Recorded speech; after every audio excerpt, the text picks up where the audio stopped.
Understanding Cattle Handling, a guide for English learners. Hello everyone, and welcome to our English language learning series. Today, we're diving into the fascinating world of agriculture vocabulary, specifically focusing on the phrase, cattle handling. This is a crucial term for anyone interested in farming, animal husbandry, or rural lifestyles. So, let's explore what it means and how it's used in everyday English. Cattle handling refers to the methods and processes used in managing and caring for cows and bulls, primarily in a farm setting. This includes everything from feeding and watering to moving them from one place to another. It's important to understand that cattle handling requires skill and knowledge to ensure the safety and well-being of both the animals and the handlers. Cattle handling is essential for several reasons. Firstly, it ensures the health and welfare of the cattle, which is crucial for ethical farming practices. Secondly, proper handling reduces stress for both the cattle and the handler, making the processes smoother and more efficient.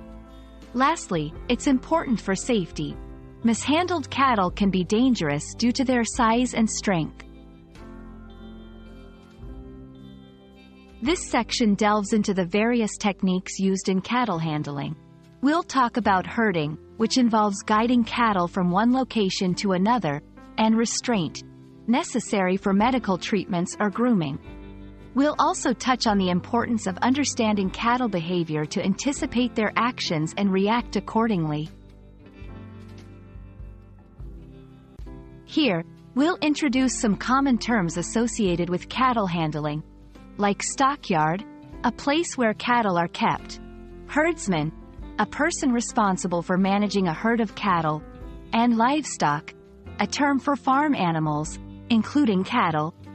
Understanding these terms will help you better grasp the context in which cattle handling is discussed. I hope this video has been informative and has given you a clearer understanding of what cattle handling means and why it's significant in the English-speaking agricultural world.